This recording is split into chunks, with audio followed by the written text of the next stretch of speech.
CMR shopping mall Dasara ధమాకా offers. అద్భుతమైన offers తో పాటు అబ్బురుపరిచే స్పాట్ గిఫ్ట్స్. ఇది ఒక అడ్వెంచర్ థ్రిల్లర్, మైథలాజికల్స్ అన్నీ కలిసి ఉన్నాయి కథలో. ఓ రకంగా ఈ కథను డీల్ చేయడం అనేది కత్తి మీద సాము లాంటిది. ఎక్కడ కొంచెం ఇన్బ్యాలెన్స్ అయినా కూడా అంత కన్ఫ్యూజింగ్గా కలగాపులగంగా అయిపోతుంది.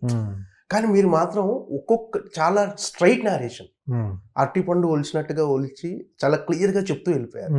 అంటే మొదటి నుంచి అలా చెప్దామని డిసైడ్ అయ్యారా? అంటే ప్రేక్షకుడు మైండ్కి అసలు ఏ మాత్రం పని పెట్టలేదు, స్ట్రైట్ నారేషన్, ఆ విజువల్స్ ఎక్స్పీరియన్స్ చేసే, అంటే ఏంది నెక్స్ట్ ఏం జరగబోతుంది అనేది తెలుసు, బట్ ఏంటంటే ఆ విజువల్స్ ఎక్స్పీరియన్స్ అవుతుంది. ఫస్ట్ కొంచెం స్క్రీన్ ప్లే కొంచెం ఇంట్రిక్ బిల్డ్ చేస్తూ ఒక్కొక్కటి థ్రెడ్ ఓపెన్ అవుతూ అలానే చేసాం. First screen play, first version ఒక 4 years బ్యాక్ వర్షన్. బట్ అది ఎందుకో భయం వేసింది, కాంప్లికేట్ అవుతుంది ఇది అని. అక్కడ నుంచి దెన్ మళ్ళీ లీనియర్ నరేటివ్కి వచ్చేసాం. వెరీ లీనియర్గా స్ట్రైట్గా చెప్పేద్దాం, ఎక్స్పీరియన్స్ ఫీలింగే ఇద్దాం, ఇమర్సివ్ ఫీలింగ్ ఇద్దామని. దెన్ అది ఇన్ ద ప్రాసెస్లో తీసుకున్న కాల్ అది. సో అదే కదే దాన్ని ఒక్కొక్కటి లీనియర్గా ముందే ఓపెన్ చేసేద్దామని. సో ఎందుకంటే ఆల్రెడీ కొత్త ఎలిమెంట్స్ ఉన్నాయి, శబ్దాయుధాలు అంటున్నాం, కొత్త ఎలిమెంట్లు వస్తున్నాయి. మళ్ళీ ఈ ఎలిమెంట్స్ అన్నింటినీ తీసుకొచ్చి అక్కడక్కడ స్కాటర్ చేస్తే బాగా బొంబార్డింగ్గా ఉంటుంది అని భయంతో వద్దు, ఒక లీనియర్ నరేటివ్గా చెప్దాం, చందమామ కథలా చెప్పేద్దాం అని తీసుకున్నాం. That is the right decision for this film. అంటే కథకు అడ్డంకిగా ఉంటాయని పాటలు కూడా తీసేశారు. అంటే వైబుందలే సాంగ్ చాలా పెద్ద హిట్, కానీ అది కూడా లేదు థియేటర్. అంటే అది సాంగ్ షూట్ చేసినప్పుడే దాన్ని ఒక ప్రమోషనల్ సాంగ్ లానే ట్రీట్ చేసాం. సినిమాలో 100% పెట్టేద్దాము అనే ఇంటెన్షన్ లేదు. చూద్దాం అసలు ఏమవుద్దో, ఈ సాంగ్ ఒక ప్రమోషనల్ కాంటెంట్ ఉండాలి అని చాలా సింపుల్గానే తీసాం. దానికి హెవీ సెట్లు వేసి అలాంటివి ఏం చేయలేదు. మేము ఆల్రెడీ ఉన్న సెట్స్ని రీయూజ్ చేసుకొని చాలా సింపుల్గానే తీసుకున్నాం. అదంత పెద్ద సక్సెస్ అయిపోయి ఈరోజు అందరూ అడుగుతుంటే నాకు అనిపిస్తుంది అంత బాగా రీచ్ అయిపోయింది ఆ సాంగ్, మనం అంత పెద్ద తప్పు చేసామా పెట్టక అని. బట్ ఫ్లోలో చూసినప్పుడు అయితే నాకు కొంచెం డిస్టర్బింగ్గానే అనిపించింది, నాకు కానీ శ్రీకర్ సార్ కానీ అందరికీ డిస్టర్బింగ్గానే అనిపించి తీసేసాం అది. అంటే సినిమాలో క్యారెక్టరైజేషన్స్ చాలా బ్యూటిఫుల్గా ఉన్నాయి. ఒక్కొక్క క్యారెక్టరైజేషను అంటే ప్రతి క్యారెక్టర్ కూడా చాలా సెటిల్డ్ పర్ఫార్మెన్స్, ఎక్కడ కూడా కొంచెం కూడా అతిగా అనిపించకుండా. ఈ క్యారెక్టరైజేషన్స్ చేయడానికి చేసిన హోంవర్క్ ఎలా ఉండేది అసలు? ఎక్కువ కష్టపడ్డారా క్యారెక్టరైజేషన్ చేయడానికి? క్యారెక్టరైజేషన్ రైటింగ్ నుంచే వచ్చేసిందండి. అట్ ద సేమ్ టైం ఇది కాన్స్టెంట్ ప్రాసెస్. రైటింగ్లో కొంత వీళ్ళు ఎలా ఉండాలి, ఎలా మాట్లాడచ్చు, ఎలా ఉంటుంది, వాళ్ళ బ్యాక్ స్టోరీ ఏమై ఉండొచ్చు అన్నీ రాసాం. అంటే పెద్ద ఎక్సర్సైజెస్ చేసాం ఒక్కొక్క క్యారెక్టర్కి. వాళ్ళకి మళ్ళీ కాస్ట్యూమ్స్ ఇవన్నీ చేస్తున్నప్పుడు మా డిజైనర్ రేఖ వీళ్ళందరూ వచ్చి కాస్ట్యూమ్స్ చేస్తున్నప్పుడు వాళ్ళు మళ్ళీ క్వశ్చన్లు అడగడం, దాంట్లో మళ్ళీ కొన్ని కరెక్టే కదా వీళ్ళు అడిగిన క్వశ్చన్స్ కరెక్టే అనిపించినవి మళ్ళీ సెట్ చేసాం. సో అది కాన్స్టెంట్ ప్రాసెస్. వాళ్ళు మళ్ళీ సెట్కి వచ్చే టైంకి అందుకే చాలా ఈజీగా జరిపోయింది బహుశా. అంటే రైటింగ్లో చాలా డీటెయిల్ ఉండేది, వాళ్ళతో మాట్లాడి వాళ్ళు కాస్ట్యూమ్ వేసుకునేటప్పుడు వాళ్ళు చాలా డీటెయిల్స్ ఇచ్చారు. మళ్ళీ షూటింగ్కి వెళ్ళే టైంకి చాలా క్లియర్గా ఉండేది. అక్కడ ఎప్పుడు క్వశ్చన్ మార్క్సే లేవు షూటింగ్ స్పాట్లో, అలా జరిగిపోయింది షూటింగ్. అంటే ఈగల్ తర్వాత వచ్చిన కథ ఇది. అంటే మళ్ళీ నాకు సక్సెస్ అనేది ఖచ్చితంగా కావాలి, కానీ మళ్ళీ రిస్క్ చేస్తున్నాను, ఇంత పెద్ద కథ తీసుకొని రిస్క్ చేసి ఎప్పుడైనా అనిపించిందా? అనిపించలేదు. ఇది ఎక్కడో చిన్న ఇన్స్టింక్ట్ ఒకటి ఉంటుంది కదండి, అంటే ఫిల్మ్ మేకర్ ఇన్స్టింక్ట్ ఒకటి ఉంటుంది. ఆ ఇన్స్టింక్ట్ వర్కౌట్ అయిపోద్దని తెలుసు, కానీ ఎక్కడో భయం. పోయినసారి రిజల్ట్ వల్ల చిన్న యాంగ్జైటీ, నర్వస్నెస్ మాత్రం ఉంటుంది. ఏ ఫిల్మ్ మేకర్కైనా ఉంటుందేమో మోస్ట్లీ. నేను ఎక్స్పీరియన్స్ చేశాను, నాకైతే ఉండేది. సో ఆ నర్వస్నెస్ నాకైతే ఉంది ఈ సినిమా రిలీజ్ అయ్యేంత వరకు. బట్ ఇన్స్టింక్ట్ ఎక్కడో ఎప్పుడు చెప్తా ఉండేది, ఇది వర్కౌట్ అయిపోద్ది, అంత టెన్షన్ పడద్దురా అనేది. సో ఆ ఇన్స్టింక్ట్ పోయిన రోజు ఇంకా I'm out. Okay, this is no point. అంటే ఈ సినిమా వేరే డైరెక్టర్ అయితే మీరు పెట్టిన బడ్జెట్కి డబల్ అయ్యేది అంటున్నారు. ఏంటి అంత ప్యాక్డ్గా ఎలా చేయగలిగారు? అంటే సినిమాటోగ్రాఫర్గా మీకున్న ఎక్స్పీరియన్స్ ఎంతవరకు ఉపయోగపడింది? సినిమాటోగ్రాఫర్గా ఉన్న దానికంటే కూడా బేసిక్గా ఎన్ని షార్ట్స్ తీద్దాం, ఎన్ని డేస్లో తీద్దాం, ఎలాంటి కమిటెడ్ టీమ్ని పెట్టుకుందాం, ఎలాంటి కమిట్మెంట్ ఇచ్చే యాక్టర్స్ని పెట్టుకుందాం అనే దగ్గర ఆ డిఫరెన్స్ వచ్చింది. It is not related to cinematography. Cinematographer ఎవరున్నా కూడా మేబీ ఒక 10 రోజులు పెరిగి ఉండేదేమో, నేను ఒక 10 రోజులు ఫాస్టర్గా చేసి ఉండొచ్చేమో. కానీ బట్ సినిమాటోగ్రఫీ ఒక్కటే కాదు రీజను, అది కమిట్మెంట్ ఆఫ్ అదర్ పీపుల్ ఏదైతే ఉందో అది నాకు ఈ సినిమాకి అబండెన్స్లో దొరికింది. అడిగిన దానికంటే ఎక్కువ ఇచ్చారు అందరూ, ఎక్కువ టైం పెట్టారు. ఇప్పుడు మా హీరో 3 ఏళ్ళు దీని మీద టైం పెట్టాడు. మనోజ్ అన్న చాలా టైం పెట్టాడు. సో అండ్ కాస్టింగ్ కూడా కరెక్ట్గా కూర్చుంది. ఇప్పుడు మనోజ్ అన్న యాక్షన్లో ఈజ్ వెరీ గుడ్. ఆయన స్టంట్స్లో వాటిల్లో ఆయన ముందు కూడా ఆయనకి స్టంట్ మ్యాన్గా చేశాడు. ఆయన ఆల్మోస్ట్ టెక్నిక్ ఆఫ్ యాక్షన్ బాగా తెలుసు ఆయనకి. సో నాకు యాక్షన్ సీక్వెన్సెస్లో ఆయన ఎక్స్పీరియన్స్ ఉపయోగపడింది. అలాగే తేజు చాలా ట్రైన్ చేశాడు థాయిలాండ్ వెళ్ళి అథ్లెటిక్ ఫిలిం రావడానికి. అట్ ద సేమ్ టైం చాలా ఫాస్ట్ పేస్డ్ యాక్షన్ అది రావడానికి. సో అన్నీ హెల్ప్ అయ్యి అలా కలిసి వచ్చాయి. అందుకే పవర్ ఆఫ్ బ్రహ్మాండ్. సో మామూలుగా విశ్వప్రసాద్ గారు అంటే బిగ్గెస్ట్ ప్రొడ్యూసర్, పెద్ద మెగా ఫిల్మ్ మేకర్గా చాలా బడ్జెట్ సినిమాలు చేస్తూ ఉంటాడు. అంతే ఇంత తక్కువ బడ్జెట్లో ఈ సినిమా చేయటం ఆయనకు చాలా హ్యాపీనెస్ ఇచ్చింది. సో ఈరోజు సక్సెస్ని కూడా ఆయన ఫుల్ ఎంజాయ్ చేస్తున్నాడు. వాట్ ఎవర్ సక్సెస్ మీద ఆయన ఎన్ని డబ్బులు వస్తాయి, ఎన్ని కోట్లు కలెక్ట్ చేసిన తర్వాత సంగతి, ఒక బ్యానర్కి ఒక బిగ్గెస్ట్ హిట్ ఇచ్చిన ఆ సాటిస్ఫాక్షన్ మీలో ఎంతవరకు ఉంది? సాటిస్ఫాక్షన్ కంటే కూడా అది రెస్పాన్సిబిలిటీ అండి. కొంచెంసారి ఇవ్వలేకపోయాం అనేది ఉంది, ఈసారి అది కంపెన్సేట్ అయింది అంతే. సో ఆయన చాలా స్ట్రాంగ్ హెడ్, స్టబ్బన్ ఆయన. నమ్మితే స్ట్రాంగ్గా నమ్మేస్తారు ఆయన. సో ఆయన నాకు అనిపించింది ఈగల తర్వాత ఈ సినిమా ఈ క్యాన్వాస్ నమ్మి చాలా నెగిటివ్ ఉండేది ఆ టైంలో. అంటే మళ్ళీ స్కెడ్యూల్ స్టార్ట్ చేసే టైంకి. సో ఆయన ఎక్కడా అది నా దాకా తీసుకురానివ్వకుండా దాన్ని సపోర్ట్ చేస్తూ ఆయనకి ఏం కావాలో అది ఇచ్చేయండి అని పుష్ చేస్తూ తీసుకొచ్చారు కాబట్టి ఇక్కడ దాకా వచ్చాం. అదర్వైజ్ ఆ షీల్డ్ లేకపోతే మధ్యలో కష్టం. ఎందుకంటే బయట ఉన్న నెగిటివ్ని దాన్ని తీసుకొని ఇన్ఫ్లుయెన్స్ అయ్యి ఎలాంటి డిస్టర్బెన్స్ అయినా తీసుకొచ్చేయచ్చు. అంటే అవన్నీ ఏవి చేయలేదు ఆయన. So I strongly feel it is not a person who will fail, it is the material that might fail. So మెటీరియల్లో ఎక్కడో లోపం ఉండొచ్చు, కానీ పర్సన్ని ఎప్పుడైతే బయటికి తీసుకొచ్చి అంటారో అది కొంచెం ఇట్ ఎఫెక్ట్స్ ఎవ్రీబడి. దట్టు అంటే ఆయన ఈ మధ్య చాలా ఇంటర్వ్యూల్లో విశ్వప్రసాద్ గారు కొంచెం కంపెనీలో మిస్యూజ్ జరిగింది, చాలా ప్రక్షాళన చేసి చాలా డిపార్ట్మెంట్లో ఆయన ఒక రకంగా సెటరైట్ చేశాడు. చేసిన తర్వాత వచ్చిన ఫస్ట్ సినిమా మన ఇంటర్వ్యూలో కూడా చెప్పింది అదే, నేను గతంలో చేసిన పొరపాట్లన్నీ సరిదిద్దుకొని చేసిన ఫస్ట్ సినిమా మిరాయ్ అన్నాడు. సో అలాంటి సినిమానే సక్సెస్ అవ్వటం ఆయనలో నిజంగా కొన్ని ఆయన తీసుకొద్దామని అనుకున్న మార్పులకి నేను కూడా ఓపెన్ హార్ట్తో చెప్పాలంటే ముందు రెడీగా లేకుండే. బట్ కొన్ని ఆ ప్రాసెస్లో he took very right calls. అవి హెల్ప్ అయినాయి సినిమాకి. బడ్జెట్ లిమిటేషన్స్ ఏమైనా పెట్టేవారా? లిమిటేషన్స్ ఏం లేవండి, పెద్ద నెంబరే ఇది కంపారిటివ్లీ. కాకపోతే ఆ సినిమా ఎక్కువ అడుగుతుంది. ఇది చాలా రిస్క్తో కూడిన సినిమానే. ఓకే, ఇంత నెంబర్స్ కూడా with what we try to achieve. Number మంచి నెంబరే, డీసెంట్ నెంబరే, it's not small number. But ఇంకా ఎక్కువ అడిగేది సినిమా. ఇంకా కావాలి, ఇంకా చేయండి, ఇంకా క్లైమాక్స్లో ఇంకా యుద్ధాలు చేసేద్దాం, ఇలాంటి ఫీలింగ్ వచ్చేది. చేయగలిగినంత వరకు అయినంత వరకు చేస్తూనే ఉన్నాం ఈ సినిమా. మిగతాది ఆడియన్స్ దేవుడు వాళ్ళకి వదిలేసాం.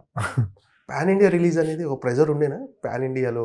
అసలు అవి ఎలా సెట్ అయ్యాయో కూడా నాకు అర్థం కాలేదండి. అది ఏదో ఒక్కసారిగా అయిపోయినాయి, టక అయిపోయినాయి. అటు ధర్మ, హొంబాలే, ఇటు ఏజిఎస్, గోకులం, ఇదంతా 1 monthలో అయిపోయినాయి ఇవన్నీ. ఓకే, లాస్ట్ 2 months బిఫోర్ ఎప్పుడో జరిగింది ఇదంతా, 1.5-2 months బిఫోర్. అప్పటిదాకా నాకే I don't know, I was not sure అవుతుందా. మన టైటిల్ ఏదో మిరాయ్ అని ఉంది, అప్పుడంటే ఏదో హనుమాన్ అనే పేరు ఉంది, కొంచెం వైబ్ వేరు, మన పేరుకి అదంతా వస్తుందా అంత డౌట్ ఉండేది నాకు. ఏదో 1-2 monthsలో అన్ని షాటర్ అయిపోయినాయి. ఓకే, సో ఈ సినిమా ఆటోమేటిక్గా దానికి ఏది కావాలో అది తీసుకుంది. యూనివర్స్ కూడా అంతే. అందుకే జైత్రయ్య పాటలు అదే చెప్పాము, లిరిక్ అంతా అదే, చంద్రబోస్ గారు రాసిన మాటలు. Okay, completely. మీరు ఇవన్నీ నమ్ముతుంటారు, డెస్టినీ కానీ యూనివర్స్ కానీ మనకు అంతా కలిసి రావాలేదన్న? డిపెండ్ అవ్వను, కానీ నమ్ముతాను. దాని మీద డిపెండ్ అవ్వను. నేను నా పని చేసుకుంటూ వెళ్తాను, అప్పుడు సహకరిస్తూ ఉంటాయి. ఈ సినిమా షూటింగ్ టైంలో మీరు డిఫికల్ట్ పార్ట్ అంటే ఏముంటున్నారు? డిఫికల్ట్ ఛాలెంజెస్ కానీ అంటే ఎక్కడ ఎదుర్కొన్నారు? డిఫరెంట్ ఫేస్ చేసిన ఏమైనా ఉన్నాయా? అసలు డిఫికల్ట్గా అనిపించింది రైటింగ్, వీటిని ఈ రిసోర్స్లో ఎలా చేయాలి అనే ఒక ఆ ఫస్ట్ ఫేజే షూటింగ్ ఫేజ్ నాకు కొంచెం ఎప్పుడు కూడా ఇప్పుడు బాగా అలవాటు అయిపోయింది. అక్కడికి వెళ్తే నాకు ఎందుకో చాలా ధైర్యంగా ఉంటుంది, ఏదో చేసేస్తాం అనే ఫీలింగ్ ఉంటుంది షూటింగ్ స్పేస్కి వెళ్తే. బట్ ఆ ముందు ఫేజు తర్వాత ఫేజు కొంచెం భయం వేస్తుంటాయి. పోస్ట్ ప్రొడక్షన్ ఓకే చేసాం, ఇప్పుడు వర్కౌట్ అయిందా ఇది, ఇక్కడ మళ్ళీ క్వశ్చన్ మార్కులు ఉంటాయి. నాకు ముందు వెనక ఫేజ్లతో ఎప్పుడు I struggle, but middle phase I'm solidly there. Okay, ఈరోజు అంటే మనకు ఇంటర్వెల్ బ్యాంగ్ కానీ మనకు జటాయు సంపాతి ఆ ఎపిసోడ్ కానీ అదే ఇంటర్వెల్ ఎపిసోడ్ నెక్స్ట్ సరే అదే జటాయు సంపంగి అదే మళ్ళీ క్లైమాక్స్లో కూడా వస్తుంది. సో ఈ రెండు సినిమాకు సక్సెస్లో ఎంతవరకు ఉపయోగపడ్డాయి? చాలా అండి, అందుకే పేరు కూడా వేసాం సంపాతి అని, లాస్ట్ క్రెడిట్ వేసాం క్యాస్ట్తో, అందరి క్యాస్ట్తో పాటు ఆ పక్షికి కూడా క్రెడిట్ వేసాం సంపాతి అని. చూడడానికి కొంచెం క్రేజీగా ఉన్నా అనిపించింది, మంచి పాత్ర పోషించిందని. విఎఫ్ఎక్స్ ఈ సినిమాకి చాలా హైలైట్ అంటున్నారు. అవును, మీరు ఎటువంటి కేర్ తీసుకున్నారు? అంటే ఆ మధ్యకాలంలో వచ్చిన ఏ సినిమా విఎఫ్ఎక్స్ బాగున్నా గ్రాఫిక్స్ బాగున్నా ఒక సినిమాతో పూల్చి పాప అతని దగ్గర బాగా ఆగిపోతుంది. సో ఈ విఎఫ్ఎక్స్ వర్క్ వచ్చిన తర్వాత చాలా సినిమాలు మళ్ళీ తాము చేసిన సినిమాలు రీకలెక్ట్ చేసుకోవటం కానీ మళ్ళీ చూసుకోవటం ఒక బెంచ్ మార్క్ల విఎఫ్ఎక్స్ వర్క్లో ఇది మిరాయి ఉండబోతుంది. సో నేను యాక్చువల్లీ సోషల్ మీడియాలో నేను యాక్చువల్లీ అంత యాక్టివ్గా ఉన్నాను. సో వేరే ఫిలింల మీద ఉన్న ఇంపాక్ట్ నాకు అంత డైరెక్ట్గా రావు. ఓకే, సో బహుశా దానివల్ల నేను ఓన్లీ పని ఫోకస్ చేసుకుంటూ ఉన్నాను. సో ఎప్పుడో మా వాళ్ళు చెప్తూ ఉంటేనే అన్న బారాకపోతే ఇలా ఉంటుంది చెప్తే తప్ప ఆ ప్రెషర్ నేను ఎవ్రీడే ఫీల్ అవ్వలే, చేసుకుంటే వెళ్ళిపోయాం అంతే పని. So one thing about VFX ఏంటంటే దానికి టైం పెట్టాలి. ఆ విఎఫ్ఎక్స్ సూపర్వైజర్ ఎవరైతే ఉన్నారో అతనికి మనం అనుకుంటున్న విజన్ కరెక్ట్గా అర్థం కావాలి. ఇక్కడ రామ్జీ గారు, మా ఫ్రెండ్ ముత్తు ఉన్నాడు, వాళ్ళకి క్లియర్గా నేను అనుకుంది అర్థమయ్యేది. సంపాతి క్రియేట్ చేసిన సృజన్ గారికి ఆయనకు ఒక ఐడియా ఉండేది, దాన్ని ఆ సంపాతిని ఫైనల్ స్టేజ్లో ఎగ్జిక్యూట్ చేసిన జగన్ గారికి ఒక కంప్లీట్ అవేర్నెస్ ఉంది, దీన్ని రెండర్ టైం ఎంత పడుతుంది, ఎలా చేయించుకోవాలి, ఏది ప్రాబ్లం ఉంది, ఎక్కడ ఎట్లా సెట్ చేసుకోవాలి అనేది. సో మనం కరెక్ట్గా డిస్టింక్టివ్గా ఎగ్జాక్ట్గా ఏం కావాలో చెప్తే చాలు, మిగతావన్నీ అది రైట్ సెట్ ఆఫ్ పీపుల్ ఉంటే చాలు. ఇట్ ఈస్ లైక్ కాస్టింగ్, కరెక్ట్గా క్యాస్ట్ చేసుకొని కరెక్ట్గా వాళ్ళందరినీ సేమ్ పేజ్లో పెట్టుకుంటే చాలు. అన్ని లాంగ్వేజ్లు సినిమాకి మంచి రెస్పాన్స్ వస్తుంది, అన్నిట్లో రేటింగ్లు కూడా అదిరిపోయాయి. ఈ మధ్యకాలంలో ఏ సినిమాకి రాని రేటింగ్స్ వచ్చాయి, యూనివర్సల్గా ఒకే రేటింగ్స్ ఉన్నాయి అందరు 3.5 3. ఇన్ని మధ్యలో కూడా ఒకటి రెండు ఏది మన వెంకటేష్ మహా క్యారెక్టర్ కానీ నెక్స్ట్ మన కిషోర్ తిరుమల గారి క్యారెక్టర్ కానీ కొంచెం కథకు అడ్డుపడ్డాయని కొన్ని విమర్శలు వస్తున్నాయి. కానీ సినిమాలో కొంత ఎంటర్టైన్మెంట్ పంచింది ఆ క్యారెక్టర్సే నిజం చెప్పాలంటే. బట్ మీరు ఎలా రిసీవ్ చేసుకున్నారు వీటిని? మీ వరకు వచ్చాయి అసలు ఇలాంటి కామెంట్స్? వచ్చాయి ఆబ్వియస్లీ వచ్చాయి. నాకేంటంటే చూసినప్పుడు నేను ఎంటర్టైనింగ్ అనే అనిపించాయి. నాకు అవి ఏదో చిన్న రిలీఫ్ ఉండాలి అనిపించింది. ఇంత కథ చెప్తున్నప్పుడు చిన్న రిలీఫ్ బ్లాక్స్ ఉండాలి అనిపించింది. దానికి వాళ్ళు గట్టి న్యాయం చేశారనేదే నా ఫీలింగ్. ఏదైనా చెప్పాలంటే నేనే వాళ్ళ పాత్రలకు ఇంకొంచెం న్యాయం చేయలేదు అనిపించింది. అక్కడక్కడ బిగినింగ్లో ఇంకొంచెం సీన్స్ తీసాము, కొంచెం సినిమా స్పీడ్ కోసం అవి కొంచెం త్యాగం చేసాము. అవి ఏమైనా పెట్టుంటే మేబీ డిఫరెన్స్ ఇంకొంచెం ఎక్కువ ఉండేదేమో. But I'm very happy with the track. వాళ్ళు they have given their everything and it worked for the film అన్న గట్టి నమ్మకం. అవి ఎక్కడో చిన్నపిల్లలు వాళ్ళు చూస్తున్నారు కదా, చిన్నగా సరదాగా నవ్వుతున్నారు. అవును, ఆ నవ్వు అనేది లేకపోతే వెంటనే మళ్ళీ నెక్స్ట్ బ్లాక్కి వెళ్ళేటప్పటికి చిన్న ఎగ్జాషన్ ఫీల్ అవుతూ ఉంటాము అని. ఇప్పుడు ఈ కథను రామునికి కనెక్ట్ చేయటం అంటే నెక్స్ట్ చివరిలో క్లైమాక్స్లో రాముడు రావటం, ఆయన సపోర్ట్తో మీరు ఆయన తీసుకొని మొత్తం ఆ 9వ గ్రంథం అతని చేతిలోకి వెళ్ళకుండా ఇదంతా అంటే ఈ రామునికి కనెక్ట్ చేసే ఆ ఎపిసోడ్ ఏదైతే ఉందో అది ఈరోజు చాలా బ్యూటిఫుల్గా అందరు రిసీవ్ చేసుకుంటున్నారు. కానీ మీరు టెన్షన్ పడ్డారు ఏమన్నా, ఎలా రిసీవ్ చేసుకుంటారు? ఆ ఎపిసోడ్ గురించి భయం లేదు. నాకున్న ముందు భయం ఏంటంటే కొంచెం ఏమన్నా ఇన్ ద హోల్ లెంత్లో ఈ యాక్షన్ అడ్వెంచరు, ఈ ఎఫెక్ట్స్, ఇన్ని సూపర్ న్యాచురల్ ఎలిమెంట్స్ పెడతాం కదా, ఎక్కడన్నా దేనికన్నా డిస్కనెక్ట్ అవుతారని ఒక చిన్న భయం ఉండేది. అన్నీ కొత్తగా ఏమన్నా ఎక్కువ చెప్పేస్తున్నామా, ఆ కొత్త మ్యాజిక్స్ మనం ఏదైతే నమ్మామో అది ఏమన్నా కొంచెం ఎక్స్ట్రాగా బొంబార్డ్ అవుతున్నాయా అని ఒక చిన్న భయం ఉండేది. అది కూడా పోయింది థియేటర్కి వెళ్ళి చూశాక. ఓకే, సో డివోషనల్ టచ్ అనేది అంటే ఇది కొత్త బాక్స్ ఆఫీస్ మంత్రం, కొత్త కమర్షియల్ ఫార్మట, ఎలా సినిమా చేసినా చివరిలో డివోషనల్ టచ్ అనేది ఇస్తున్నారు అని ఒక కామెంట్స్ వినిపిస్తున్నాయి. వీటి మీద మీ రెస్పాన్స్ ఏంటి అసలు? అదే నేను అనేది ఏంటంటే మనకు ప్రతి సీన్లో రాముడు వస్తున్నాడు అనే యాంటిసిపేషన్ బిల్డ్ చేస్తున్నాము అని అంటే దెన్ మీరు అన్నది నిజం అవ్వచ్చు. మనం అదేం బిల్డ్ చేయలేదు. మనం బిల్డ్ చేసింది ఒకడికి ఏదో ఒక సూపర్ పవర్ వెపన్ ఒకటి టచ్ చేయడానికి ఒక ఎలిజిబిలిటీ కావాలి, వాడికి రూట్ మ్యాప్ ఏంటి ఇటువైపే తీసుకెళ్ళాము తప్ప అది రాముడు వైపు వాడు రాముడిని చూసేస్తాడు అనే వైపుకి అయితే తీసుకెళ్ళదు సినిమాని. సో రాముడు లాంటి ఒక డివైన్ గాడ్ వచ్చి మనకు కథలోకి రావాలి అని అంటే ఒక నెసెసిటీ ఉండాలి. ఆ నెసెసిటీని కరెక్ట్గా క్రియేట్ చేసి అది కూడా అలా సో ఒక త్యాగం రూపంలోనో వాడు రెడీ అయినప్పుడు ధర్మం కోసం నిల్చున్నప్పుడు అలాంటి గ్రేట్ లార్డ్ విల్ కమ్ అనేది ఐడియా. సో నాకు అస్సలు ఆ ఫీలింగే లేదు. అండ్ అవసరమైతే ఇంకా రావాలి అనేది నా ఫీలింగ్. ఇంకా ఎక్కువ సినిమాలు వచ్చినా పర్లేదు. ఈ డివోషన్ కానీ మన రాముడి కథలు, మన కథలు, మన దేవుళ్ళు వీళ్ళని ఎంత తీసుకొచ్చి మనకు నెక్స్ట్ జనరేషన్కి చెప్పగలిగితే అంత బెటర్ అనేది నాకు అట్టి. అవును, మన ఇతిహాసాలు పురాణాలు ఈ తరానికి ఎంత చెప్తే అంత మంచిది. రుద్దాము అంటే నేను ఐ వోంట్ టేక్ దట్, ఇది నేను రుద్దలేదు అనేది నా గట్టి నమ్మకం. ఓకే సినిమాలో ఓకే. అంటే ఈగల్ అనే సినిమా చాలా హోప్స్. అంటే అప్పుడు రవితేజ గారు ఒక మాట అన్నారు, గుర్తుపెట్టుకోండి కార్తీక్ ఘట్టంలోనే నీ పేరు టాప్ దర్శకుల జాబితాలో ఉంటుందని. ఆ సినిమాకి చెప్తే ఇప్పుడు ఈరోజు అందరు దాన్ని పాయింట్అవుట్ చేస్తున్నారు. ఎస్, ఈరోజు Karthik Ghattamaneni talk of the industry. ఏంటి సార్ ఎలా ఉంది? ఆయన is one of those very few people who believed in me. Eagle before నన్ను బిలీవ్ చేశారు, ఈగల్ తర్వాత బిలీవ్ చేశారు. మిరాయి రిలీజ్ అయ్యాకి 1 day బిఫోర్ కూడా నేను ఆయనతో మాట్లాడాను, అప్పుడు బిలీవ్ చేశారు, ఇప్పుడు బిలీవ్ చేశారు. ఆయన బిలీఫ్ ఎప్పుడు మారలేదు. సో ఓన్లీ అలాంటి క్వాలిటీస్ ఓన్లీ కొందరికే ఉంటాయండి. సో ఆయన ఒక అరుదైన మనిషి నా జీవితంలో.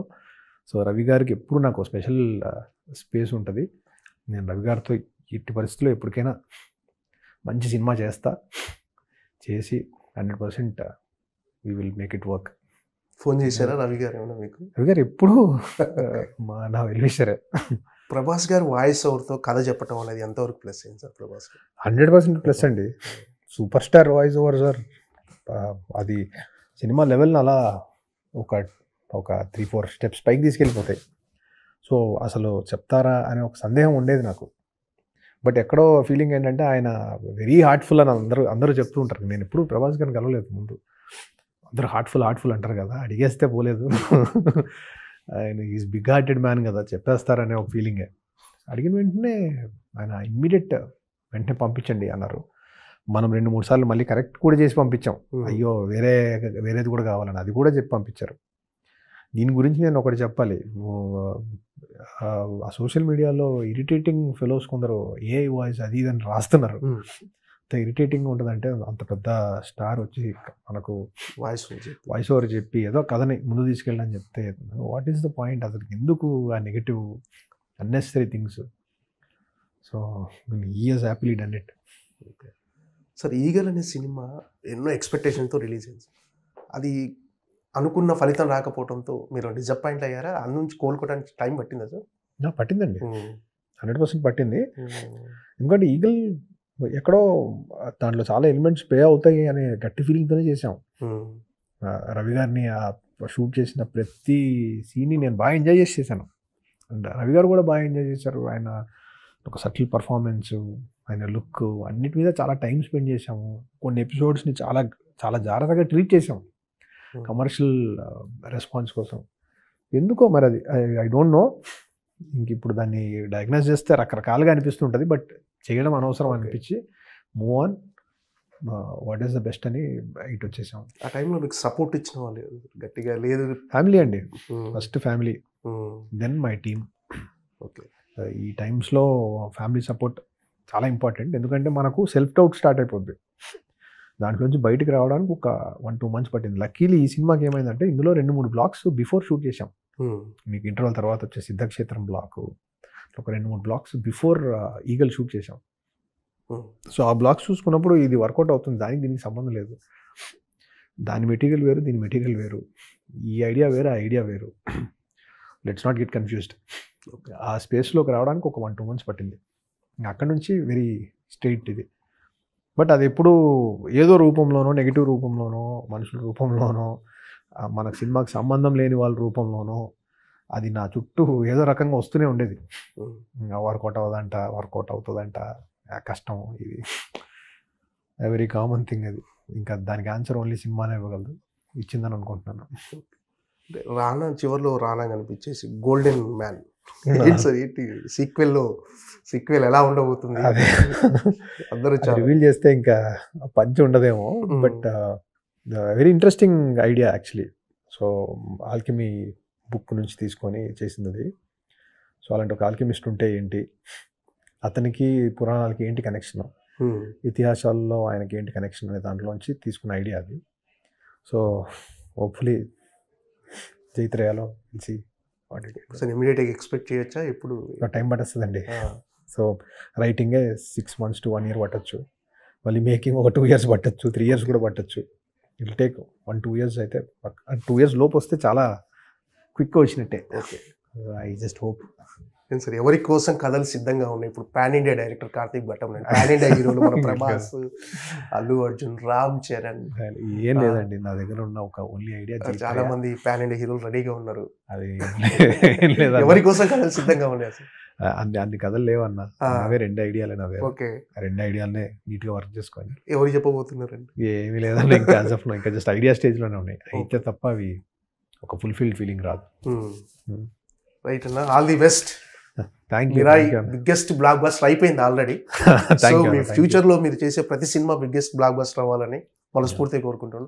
All the best. Thank you. And don't forget to subscribe to iDream. And for more videos, please subscribe to iDream. Please subscribe to iDream. Please subscribe iDream. And please subscribe to iDream. For more videos, subscribe to iDream. please like, share and subscribe to the channel. Congratulations, iDream. Subscribe to iDream. Subscribe to iDream. So subscribe to iDream Media. iDream ki iDream team andarki huge congratulations. Please subscribe iDream Media. Please subscribe to iDream. Subscribe iDream. Please subscribe to iDream. iDream అంటే నా కళల channel subscribe చేసుకున్న నోరు తిరుగుతలేదు, మీరైతే గంట గుర్తు కొట్టండి. For more such videos, please subscribe to iDream. Subscribe to iDream. Please subscribe to iDream. Please subscribe iDream Media. Please do subscribe to iDream. Please subscribe to iDream Media. For best entertainment and information, please subscribe iDream.